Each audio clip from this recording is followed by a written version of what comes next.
Hi guys, ఈరోజు వీడియోలో మనం రీసెంట్గా రిలీజ్ అయిన 100 దేవుళ్ళు అనే మూవీ ఎక్స్ప్లెనేషన్ చూడబోతున్నాం. ఓపెన్ చేస్తే ఒక రాత్రిపూట స్టోరీ మొదలవుతుంది. వాసవి అనే ఆవిడ కేరళలో ఉండే వ్యక్తితో పని గురించి మాట్లాడి కంగారుగా కేరళకి వెళ్లేందుకు ఇంటి నుంచి బయటకు వస్తుంది. మల్లేష్ అనే వ్యక్తి వాసవిని గమనించి, ఇంత రాత్రిపూట ఒంటరిగా ఎక్కడికి వెళ్తున్నావమ్మా అని అడుగుతాడు. మా వాళ్ళు నా కోసం పొలిమేర దగ్గర వెయిట్ చేస్తున్నారు, మేమంతా మల్లన్న గుడికి వెళ్తున్నామని వాసవి అంటది. అలా వాసవి కంగారుగా రోడ్డుకు చేరుకునే లోపే లాస్ట్ బస్ కూడా వెళ్ళిపోద్ది. అదే సమయంలో కొంతమంది మేరీమాత గుడికి వెళ్లేందుకు వాసవి ఉన్న రోడ్డు వైపుగా వస్తుంటారు. దాంతో తను కేరళకి పనికి వెళ్లే ప్లాన్ని క్యాన్సిల్ చేసుకుని తిరిగి ఇంటికి వెళ్లాలనుకుంటుంది. కానీ సరిగ్గా అప్పుడే ఒక అడవి పంది వాసవిపై దాడి చేస్తుంది. వాసవి దాని దాడి నుంచి తప్పించుకునేందుకు గట్టిగా అరుస్తూ ప్రాణభయంతో పరుగు తీస్తుంది. అలా తను పొరపాటున ఒక బావిలో పడిపోయి స్పృహ కోల్పోద్ది. ఇక్కడ నుంచి స్టోరీ కొన్ని సంవత్సరాలు వెనక్కి వెళ్తుంది. వాసవికి 2 పిల్లలు. పెద్దవాడి పేరు భాస్కర్, చిన్నవాడు వివేక్. వాసవి యొక్క భర్త రీసెంట్గానే చనిపోయి ఉంటాడు.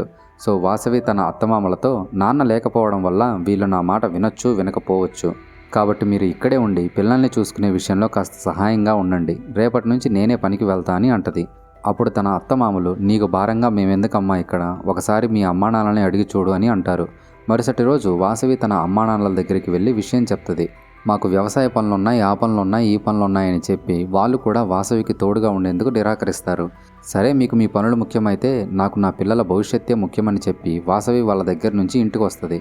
భాస్కర్, వివేక్లకి తమ అమ్మ అంటే చాలా ఇష్టం. వాళ్ళు తమ అమ్మని వదిలి ఒక్క క్షణం కూడా ఉండలేరు. సో వాసవి వాళ్ళిద్దరిని తమ ఇంటి ముందున్న గవర్నమెంట్ పాఠశాలలోనే చేర్పిస్తుంది. వాసవి ఒక పక్క పాస్పోర్ట్ ఆఫీసులో పనిచేస్తూ మరో పక్క చేతికి దొరికిన ప్రతి పని చేస్తూ పిల్లలిద్దరినీ క్రమశిక్షణతో పెంచుతుంటుంది. కొన్ని సంవత్సరాలు గడిచిన తర్వాత పిల్లలిద్దరూ పై చదువుల కోసం పట్టణానికి వెళ్ళిపోతారు. అప్పటి నుంచి వాసవి ఒక్కతే జీవితాన్ని గడుపుతుంటుంది. చీకటి పడిందంటే చాలు ఎవడో ఒకడు తలుపు దగ్గరకు వచ్చి, నువ్వు నాతో పొడుగునేందుకు ఒప్పుకున్నావంటే నీకు కావాల్సిన డబ్బులు ఇస్తా, ఎకరం పొలం రాసిస్తా అని అంటూ వాసవిని బాగా ఇబ్బంది పెడుతుంటారు. అయినా సరే తను ధైర్యంగా ప్రతి సమస్యని ఎదుర్కొంటూ ఒంటరిగానే జీవనం సాగిస్తుంటుంది. కట్ చేస్తే తన పిల్లలిద్దరూ సెలవులకి ఇంటికి వస్తారు. ఒకరోజు స్కూల్ టీచర్ వాసవి దగ్గరికి వచ్చి, మీకు రెండో పెళ్లి చేసుకోవడం ఇష్టమేనా అని అడుగుతాడు. అప్పుడు వాసవి, నాకు కూడా అందరిలానే మామూలు జీవితం గడపాలని ఉంది. మొగుడు చనిపోయిన ఆడదాన్ని ప్రతి ఒక్కరూ చులకలుగానే చూస్తారు. ఒక చెప్పు తెగిపోతే రెండో చెప్పుని రోడ్డు మీదే వదిలేసినట్టు మొగుడు చనిపోయిన నా జీవితం కూడా రోడ్డు మీదే ఆగిపోయింది. ఇలా నా జీవితం మధ్యలోనే ఆగిపోవడం నాకు ఇష్టం లేదు. ఇప్పుడు నా పిల్లలు పెద్దవాళ్ళయ్యారు. వాళ్ళు ఒప్పుకుంటే నాకు రెండో పెళ్లి చేసుకోవడం ఇష్టమే అని తను ఫేస్ చేస్తున్న అవమానాల గురించి వాసవి బాధపడుతూ చెప్తుంది. టీచర్ కూడా తన నిర్ణయాన్ని గౌరవించి తనకి సపోర్ట్గా నిలుస్తాడు. నెక్స్ట్ సీన్లో టీచర్ భాస్కర్తో మాట్లాడుతూ, నా ఫ్రెండ్ ఒకడు గవర్నమెంట్ స్కూల్లో మ్యాథ్స్ టీచర్గా జాబ్ చేస్తున్నాడు. తన వైఫ్ 2 సంవత్సరాల క్రితమే చనిపోయింది. మీ అమ్మని వాడికిచ్చి పెళ్లి చేద్దామా? ఆల్రెడీ ఈ విషయాన్ని మీ అమ్మకి కూడా చెప్పా, తనే నీ నిర్ణయం అడగమని చెప్పిందని అంటాడు. అది విన్న భాస్కర్ ఒక్కసారిగా స్టన్ అయిపోతాడు. అసలు తనకి ఏం మాట్లాడాలో కూడా ఏం అర్థం కాదు.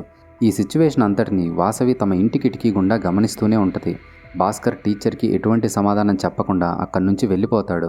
ఆ క్షణం నుంచి వాసవి తన ముఖాన్ని భాస్కర్కి చూపించేందుకు బాగా గిల్టీగా ఫీల్ అవుద్ది. ఆ రోజు సాయంత్రం వాసవి భాస్కర్తో మాట్లాడుతూ, పాస్పోర్ట్ ఆఫీస్లో ఇప్పటి నుంచి పని మానేశాను. మేఘన కేరళలో నా కోసం ఒక పని చూస్తానని చెప్పింది. జీతం కూడా 15,000 ఇస్తారంట అని అంటది. భాస్కర్ తనకి ఎటువంటి రిప్లై ఇవ్వకుండా సైలెంట్గా ఉండడంతో, ఏంటి నా మీద కోపంగా ఉన్నావా? అబద్ధం చెప్పకు, ఒకసారి నీ ముఖం అద్దంలో చూసుకొని అంటది. నీ ముఖాన్నే అద్దంలో చూసుకొని వాసవిపై కోప్పడి భాస్కర్ అద్దాన్ని పగలగొడతాడు. కట్ చేస్తే భాస్కర్ కాలేజీకి వెళ్ళిపోతాడు. వాసవి కూడా తన కొత్త పనిలో జాయిన్ అవుద్ది. భాస్కర్ తన అమ్మ గురించే ఆలోచిస్తూ చదువుపై ఏకాగ్రతని కోల్పోతాడు. రోజులు గడిచే కొద్దీ తను పొగ తాగడం వంటి బ్యాడ్ హ్యాబిట్స్ని కూడా అలవాటు చేసుకుంటాడు. ఒకరోజు వాసవి తనకి డబ్బుల్ని పంపించి, ఇప్పటి నుండి మనసులో ఎటువంటి ఆలోచనలు పెట్టుకోకుండా ప్రశాంతంగా చదువుకో అని ఒక నోట్ మీద రాస్తుంది. అంటే తనకి రెండో పెళ్లి చేసుకోవడం ఇష్టం లేదు అని వాసవి ఇండైరెక్ట్గా భాస్కర్కి చెప్తుందన్నమాట. ఇక అప్పటి నుంచి భాస్కర్ తన చదువులపై కాన్సన్ట్రేట్ చేసి ఎగ్జామ్స్ బాగా రాస్తాడు. కాలేజ్ పూర్తయిన తర్వాత ఇంజనీరింగ్ జాబ్ చేయడం ఇష్టం లేక సొంతంగా IELTS కోచింగ్ సెంటర్ స్టార్ట్ చేసి సక్సెస్ఫుల్గా రన్ చేస్తుంటాడు. కట్ చేస్తే కొన్ని సంవత్సరాలు గడిచిపోతాయి. ప్రస్తుతం వివేక్ అండ్ సంధ్య రిలేషన్షిప్లో ఉంటారు. సెలవులకి వాళ్ళిద్దరూ ఒకే స్లీపర్ బస్లో రావడాన్ని సంధ్య వాళ్ళమ్మ బాలా చూసేస్తుంది. ఇంకేముంది, చదువుకోమని కాలేజ్కి పంపిస్తే ఇవా నువ్వు చేసే పనులు అని సంధ్యని తన పేరెంట్స్ బాగా కొడతారు. ఆ తర్వాత బాలా వాసవి దగ్గరికి వచ్చి, ఇంకోసారి మీ వాడు మా కూతురి వెనక పడితే వాడి కాళ్ళు ఎరగొడతామని వార్నింగ్ ఇస్తుంది. ఈ లవ్ మ్యాటర్ గురించి వాసవి వివేక్ మీద మొదట కోప్పడినప్పటికీ తర్వాత తను వాళ్ళ ప్రేమని అర్థం చేసుకుని వివేక్కి సపోర్ట్గా నిలుస్తుంది. భాస్కర్ ఒకరోజు వాసవికి ఫోన్ చేసి తన క్షేమ సమాచారాన్ని అడిగి, నువ్వు ఒంటరిగా ఉంటున్నావు కదా, నువ్వెందుకని మళ్ళీ పెళ్లి చేసుకోకూడదు? ఆ రోజు నువ్వే కదా టీచర్ చేత రెండో పెళ్లి గురించి అడిగించావని అంటాడు. తన మాటల్ని విని వాసవి షాక్ అయిపోద్ది. ఏంట్రా నోటికొచ్చినట్టు మాట్లాడుతున్నావు, నీకేమైనా పిచ్చి పట్టిందా? ఇప్పుడు నాకు 42 సంవత్సరాలు, ఇప్పుడు నేను పెళ్లి చేసుకోవడం ఏంటని వాసవి తనపై కోప్పడిద్ది. కానీ భాస్కర్ మాత్రం ప్రతిరోజు తన అమ్మకి ఫోన్ చేసి తనని రెండో పెళ్లి గురించి ఒప్పించేందుకు ప్రయత్నిస్తుంటాడు. వివేక్ ఒకరోజు వాసవికి ఫోన్ చేసి సంధ్యని తన ఇంట్లో బాగా ఇబ్బంది పెడుతున్నారు, తనని ఎగ్జామ్స్కి మాత్రమే కాలేజీకి పంపిస్తున్నారు, త్వరగా అన్నకి పెళ్లి చేసేస్తే మేము కూడా వెంటనే పెళ్లి చేసుకుంటామని అంటాడు. సో వాసవి వెంటనే భాస్కర్కి ఫోన్ చేసి విషయం చెప్పిద్ది. తమ్ముడికి ఎప్పుడైనా పెళ్లి చేసి నాకేం అభ్యంతరం లేదు, కానీ నేను మాత్రం నీ పెళ్లి తర్వాతనే చేసుకుంటా అని భాస్కర్ మొండి పట్టుపడతాడు. వాసవి ఒక ప్లాన్ వేసి వెంటనే పెళ్లిళ్ళ పేరయ్య దగ్గరికి వెళ్తుంది. తను పేరయ్యకి భాస్కర్ ఫోటోని ఇచ్చి వెంటనే మా వాడికి ఒక అందమైన అమ్మాయితో జోడీ కుదిరించని చెప్తుంది. తర్వాత తను భాస్కర్కి ఫోన్ చేసి సరే నేను పెళ్లి చేసుకుంటా, కానీ దానికంటే ముందు పేరయ్య నీకు అమ్మాయిల ఫోటోలు చూపిస్తాడు, వెళ్ళి అమ్మాయిని చూడు, తను గనక నీకు నచ్చిందంటే మా అమ్మకి పెళ్లి చేసిన తర్వాతే నేను పెళ్లి చేసుకుంటా అని అమ్మాయి వాళ్ళ తల్లిదండ్రులకు చెప్పు. ఒకవేళ వాళ్ళు గనక ఈ రూల్కి ఒప్పుకుంటే నువ్వు నాకు పెళ్లి సంబంధం చూడడం మొదలుపెట్టు అని అంటది. అది విని భాస్కర్ చాలా హ్యాపీగా ఫీల్ అవుతాడు. కానీ ఇక్కడ వాసవి యొక్క ప్లాన్ ఏంటంటే ఏ అమ్మాయి యొక్క పేరెంట్స్ అయినా ఈ రూల్కి ఒప్పుకోరు, కానీ భాస్కర్కి కానీ అమ్మాయి బాగా నచ్చిందంటే వాడు ఆ అమ్మాయి మాయలో పడి తనకి పెళ్లి చేసే విషయాన్ని లైట్ తీసుకుంటాడులే అని వాసవి అనుకుంటుంది. కట్ చేస్తే వందనాన్ని చూసుకునేందుకు భాస్కర్ పెళ్లి చూపులకు వెళ్తాడు. తను వందనకి తన అమ్మ యొక్క రెండో పెళ్లి గురించి విషయం చెప్పి ప్రస్తుతం మా అమ్మకి పెళ్లి చేసేందుకు నాకు ఒక అమ్మాయితో మ్యాచ్ ఫిక్స్ అయినట్టు మా అమ్మని నమ్మించాలి, అందుకు మీరు హెల్ప్ చేస్తారా అని అంటాడు. నిజానికి వందనాకి కూడా భాస్కర్ లాగానే అరేంజ్ మ్యారేజ్ అంటే ఇష్టం ఉండదు. వందన ఫ్యామిలీ ఒక యూట్యూబ్ ఛానల్ని రన్ చేస్తుంటారు. సో తమ ఛానల్ యొక్క సబ్స్క్రైబర్స్ని పెంచుకునేందుకు వందన ఫ్యామిలీ ఇలా పెళ్లి చూపుల ప్లాన్ వేస్తారు. ప్రస్తుతం తన అమ్మని పెళ్లికి ఒప్పించేందుకు భాస్కర్కి ఒక పెళ్లి కూతురు కావాలి, అలాగే తమ యూట్యూబ్ కంటెంట్ కోసం వందన ఫ్యామిలీకి ఒక పెళ్లి కొడుకు కావాలి. సో భాస్కర్ వందన ఒక డీల్ మాట్లాడుకుని తాము ఒకరికొకరు బాగా నచ్చినట్టు నటించడం మొదలు పెడతారు. అసలు కొన్ని సంవత్సరాల క్రితం వాసవి రెండో పెళ్లి చేసుకునేందుకు సిద్ధంగా ఉన్నప్పుడు భాస్కర్ తనపై కోప్పడ్డాడు కదా, మరి ఇప్పుడు తనంతట తానుగానే భాస్కర్ తన అమ్మని రెండో పెళ్లి చేసుకోమని ఎందుకు బ్రతిమలాడుతున్నాడనేగా మీ డౌట్. కొన్ని నెలల క్రితం భాస్కర్ తన పాత ఆఫీస్ని ఇంటిగా మార్చి గ్రామంలో ఒంటరిగా నివసిస్తున్న తన అమ్మని సిటీకి తీసుకొస్తాడు. భాస్కర్ ఆఫీస్కి వెళ్ళిపోయిన తర్వాత వాసవి ఆ ఇంట్లో ఒక ఖైదీలాగా ఒంటరిగా ఉంటుంది. భాస్కర్ ఈ విషయాలన్నీ తమ సీసీ కెమెరాల ద్వారా తెలుసుకుని ఒక్కసారిగా చెలించిపోతాడు. తను వెంటనే ఏంజలా సిస్టర్ దగ్గరికి వెళ్ళి జరిగిన విషయాలన్నీ బాధతో చెప్తాడు. అప్పుడు ఏంజలా సిస్టర్, మీ అమ్మ రెండో పెళ్లికి సిద్ధంగా ఉన్నప్పుడు నువ్వు తన పెళ్లికి ఒప్పుకోలేదు, ఇన్ని సంవత్సరాల తర్వాత తను మళ్ళీ పెళ్లి చేసుకునేందుకు ఒప్పుకుంటుందో లేదో, ఏదేమైనా నువ్వు తనని రెండో పెళ్లి గురించి అడిగి చూడని అంటది. ఆ తర్వాత భాస్కర్ వాసవికి ఫోన్ చేసి రెండో పెళ్లి గురించి చెప్పడం జరుగుతుంది. కట్ చేస్తే వివేక్ భాస్కర్ దగ్గరికి వచ్చి ఇప్పుడు అమ్మకి పెళ్లి చేయడం అంత అవసరమా అని తన మీద గొడవ పడతాడు. అయినా సరే భాస్కర్ వెనక్కి తగ్గకుండా ఈ విషయాలన్నీ నీకు అర్థం అవ్వాలంటే నువ్వు ఇంకాస్త పెద్దవాడి అవ్వాలి, అమ్మకి పెళ్లి చేయడం ముఖ్యమే అని వివేక్తో అంటాడు. దాంతో వివేక్ కాంప్రమైజ్ అయ్యి భాస్కర్తో చేతులు కలుపుతాడు. ఆ తర్వాత వాళ్ళిద్దరూ తమ ఇంటికి తిరిగి వస్తారు. వాసవికి ఒక అన్న, ఇద్దరు సిస్టర్స్ ఉంటారు. వాసవి అన్న పేరు సాగర్.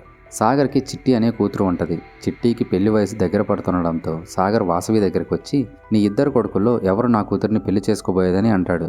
కానీ తన ప్రశ్నకి వాళ్ళెవరూ సరిగ్గా సమాధానం ఇవ్వరు. సో సాగర్ కోపంతో నీ ఇద్దరు కొడుకుల్లో ఎవరో ఒకరు నా కూతుర్ని ఖచ్చితంగా పెళ్లి చేసుకోవాలి, లేదంటే మీకు మామూలుగా ఉండదని వార్నింగ్ ఇస్తాడు. మీరు ఇక్కడి వరకు వీడియోని కంటిన్యూ చేస్తూ చూశారంటే మీరు ఈ వీడియో వల్ల కాస్తన్నా ఎంటర్టైన్ అయ్యారని మేము ఫీల్ అవుతున్నాం. సో ఇక్కడి వరకు వీడియోని కంటిన్యూ చేస్తూ చూసిన వాళ్ళు వీడియోని తప్పకుండా లైక్ చేయండి. అండ్ మీలాగే మూవీ ఎక్స్ప్లెనేషన్ చూసే ఒక ఫ్రెండ్కి కానీ ఫ్యామిలీ మెంబర్కి కానీ మన వీడియోని షేర్ చేయండి. సంధ్యకి తన ఇంట్లో ప్రెషర్ బాగా పెరిగిపోతుండడంతో ఎలాగైనా వివేక్ని త్వరగా పెళ్లి చేసుకుని ఇంటి నుంచి బయటపడాలని అనుకుంటుంది. కానీ వివేక్ మాత్రం ముందు మా అమ్మకి పెళ్లి చేసిన తర్వాతనే మన పెళ్లి అని మొండిపట్టు పడతాడు. తన సిచ్యువేషన్ని అండ్ తన మీద ఉన్న ప్రెషర్ని వివేక్ అర్థం చేసుకోకపోతుండడంతో సంధ్య వివేక్తో బ్రేకప్ చేసుకుంటుంది.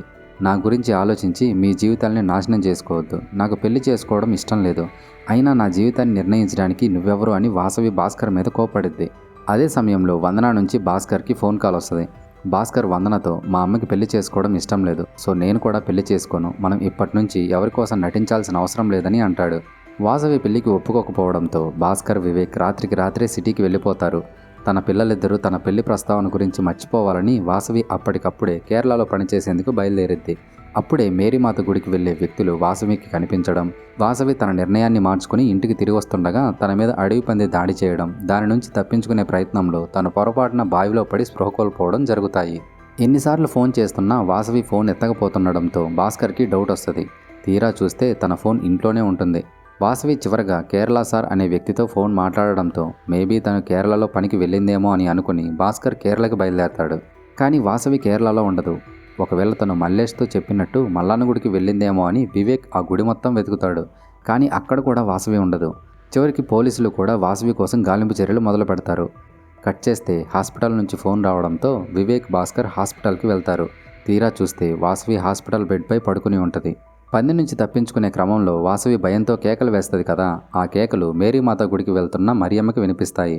అలా మరియమ్మ ఆ కేకల శబ్దాన్ని ఫాలో అవుతూ బావి దగ్గరికి రావడం, తనకెందుకో డౌట్ వచ్చి బావిలోకి దూకి చూడగా అందులో తనకి వాసవి కనిపించడం జరుగుతాయి.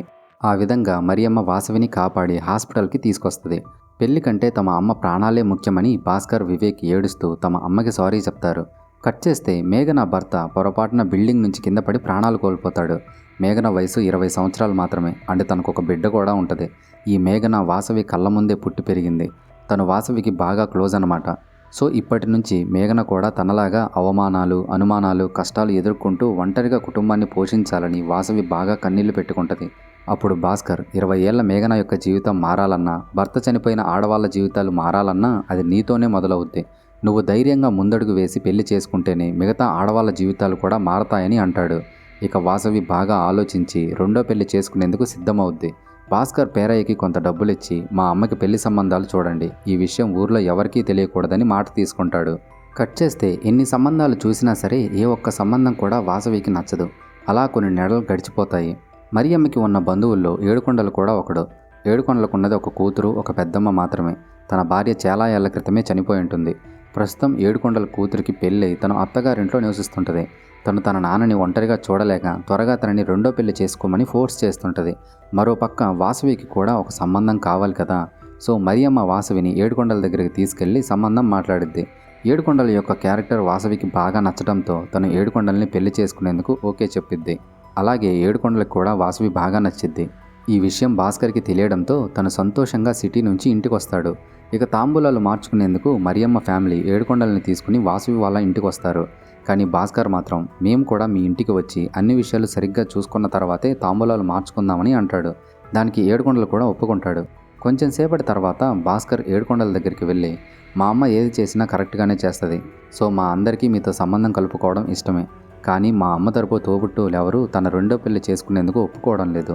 కాబట్టి ఎవరికీ తెలియకుండా రేపు ఉదయమే మీ పెళ్లి జరిగిపోవాలి, ఏర్పాట్లన్నీ నేను చూసుకుంటానని అంటాడు. అది విని ఏడుకొండలు చాలా సంతోషిస్తాడు.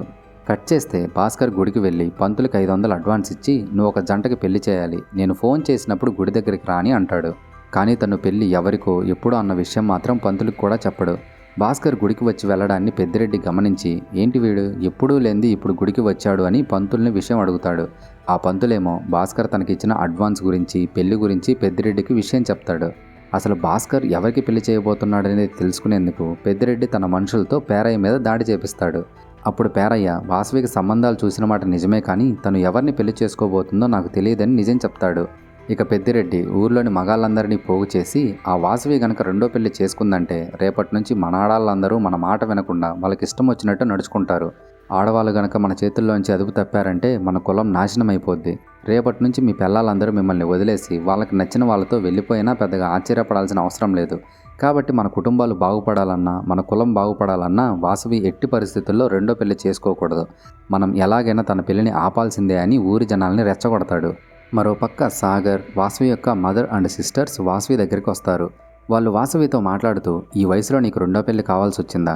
నువ్వు మా పరువును పోగొట్టేందుకే మా కుటుంబంలో పుట్టావు. నీలాంటిది మా కుటుంబంలో ఉన్నా ఒకటే లేకపోయినా ఒకటే అని బాగా సీరియస్ అవుతారు.